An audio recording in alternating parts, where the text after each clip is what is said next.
कुंभ की तैयारियां एक तरफ जोर शोर से चल रही हैं, वहीं महाकुंभ की ओर भड़काने पर कैसे दो जोर दिया जा रहा है कि जो गैर सनातनी हैं, जो मुस्लिम हैं, उनकी एंट्री को लेकर अब विवाद भड़काने की कोशिश हो रही है और साथ ही बड़े दावे हो रहे हैं कि महाकुंभ को वक्फ की बोर्ड की जमीन पर किया जा रहा है। आखिर कौन है जो भड़काने की साजिश रच रहे हैं, बताएंगे आपको।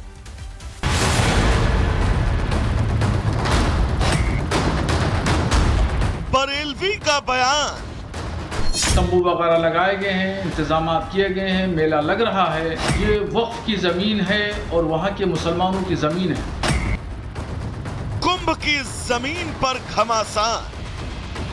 मौलाना कह रहा है वक्फ की जमीन है, वो झूठ है, एकदम असत्य है। वो देवता उससे पूजित जमीन है। 13 जनवरी से प्रयागराज में सबसे बड़े आध्यात्मिक मेले का शुभारंभ होने जा रहा है। संगम तट पर आस्था की डुबकी लगाने के लिए करोड़ों की तादाद में साधु संत और आम जन पहुंचेंगे। इस बार का कुंभ साल 2019 के कुंभ से ज्यादा बड़ा, ज्यादा दिव्य और ज्यादा भव्य होने जा रहा है। अतिथि देवो भव की भावना से अभिभूत विदेशी मेहमान महाकुंभ की व्यवस्थाओं और सनातन संस्कृति के इस महोत्सव से गहराई से प्रभावित हैं। लेकिन महाकुंभ के आयोजन को लेकर देश को बदनाम करने की अब साजिश रची जा रही है। कुछ मौलाना महाकुंभ पर वक्फ का ग्रहण लगाने की कवायद में जुटे हैं। कुंभ की जमीन पर वक्फ का दावा ठोक रहे हैं। जो जमीन है, जिस जमीन पर, जमीन के बहुत सारे हिस्से पर जो शामियाने तंबू वगैरह लगाए गए हैं, इंतजाम किए गए हैं, मेला लग रहा है, ये वक्फ की जमीन है और वहाँ के मुसलमानों की जमीन है। 55 बीघे की जमीन पर जो वक्फ जमीन है, वो जमीन पर कुंभ मेला लग रहा है।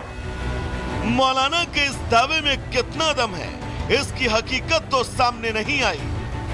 ना ही मौलाना ने अपने इस दावे को लेकर कोई सबूत या कागजात पेश किए। लेकिन मौलाना के दावे को लेकर साधु संतों ने अब मोर्चा खोल दिया है। प्रयागराज का जो कुंभ है वो बहुत प्राचीन है और जो कह रहे हैं कि उस समय इस्लाम का जन्म भी नहीं हुआ था, इतिहास उनको पता नहीं है, इसीलिए कह रहे हैं कि वक्फ बोर्ड की जमीन में है।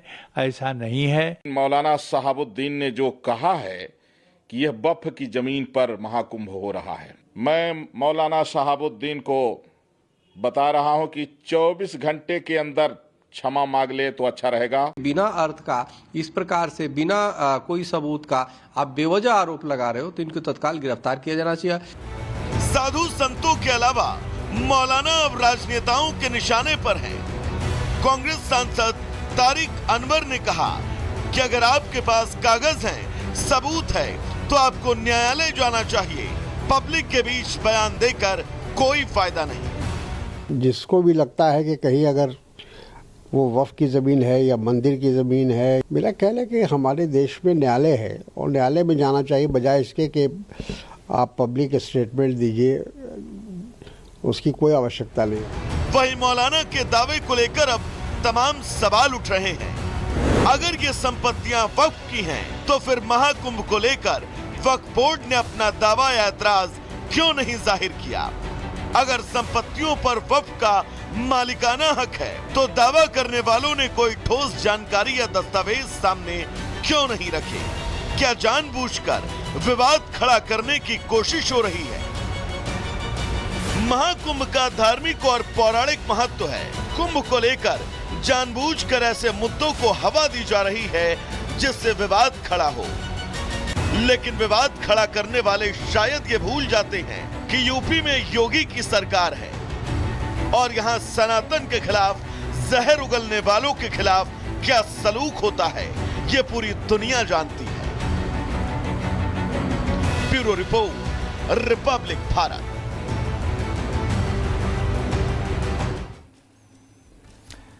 चलिए, दावे हो रहे हैं, आरोप प्रत्यारोप चल रहा है, लेकिन हम आपको कुछ खूबसूरत तस्वीरें भी दिखाएंगे। वक्त बहाना है और मकसद है कि लोगों को भड़काया जाए। जो तस्वीरें आप देख पा रहे हैं मौलाना शहाबुद्दीन रिजवी की तस्वीरें हैं और आपने देखा कि बंद कमरे में किस तरीके से इन्होंने बयान दिया और जो बयान है वो बयान कहीं ना कहीं चुभ रहा है, सारी जमीन को अपना बता रहे हैं, लेकिन इतिहास के पन्ने गवाह हैं, सबूत गवाह हैं।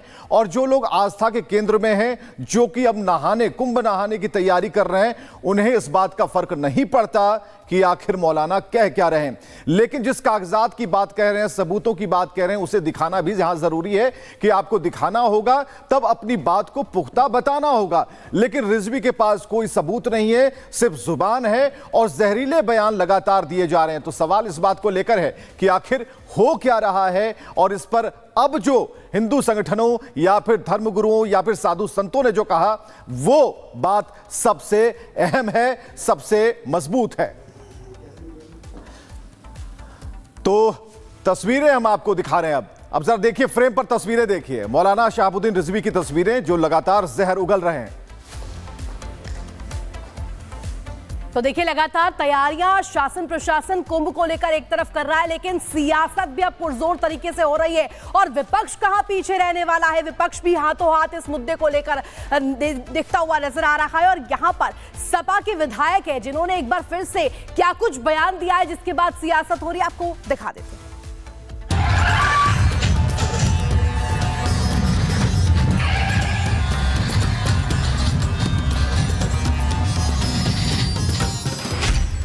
दिव्य भव्य अलौकिक महाकुंभ की तैयारी समाजवादी पार्टी कर रही, विघ्न डालने की तैयारी। पहले ट्वीट पर घमासान, अब सपा का एक और बयान। महाकुंभ दिव्य आकार ले रहा है, पूरा कुंभ क्षेत्र दिव्यता के उस स्वरूप में ढल रहा है और इतिहास इसकी भव्यता की गवाही खुद कई पीढ़ियों तक देता रहेगा। साधु संतों की पेशवाई शुरू हो चुकी है। सभी साधु संत अपने अनुष्ठान की तैयारियों में जुटे हैं। शासन प्रशासन जमीन पर डिगा हुआ है। सुरक्षा के मद्देनजर हर दिशा को एक अभेद किले की शक्ल दी जा रही है। लेकिन कुछ लोग हैं, लोग क्या, एक पूरा धड़ा ही ऐसा है जिसे शायद ये रास नहीं आ रहा। पहले समाजवादी पार्टी की इन तमाम पोस्ट पर नजर डालिए, जिसका सिलसिला कुंभ की तैयारियों के बीच से ही शुरू हो चुका है। महाकुंभ की तैयारी के बीच ही समाजवादी पार्टी के सर्वे सर्वा अखिलेश यादव खुद इस महाआयोजन पर कटाक्ष करने से बाज नहीं आ रहे थे और अब उनके ही माननीय विधायक उनसे एक कदम आगे निकल गए। दरअसल एक समुदाय विशेष के इस महाआयोजन में प्रवेश को लेकर कई तरह की भ्रांतियां फैलाई जा रही हैं, तो वहीं तय था उनके तुष्टीकरण वालों को मिर्ची लगेगी और विधायक जी को मिर्ची लगी भी ऐसी कि वो महाकुंभ की सनातनियों के लिए गरिमा को ही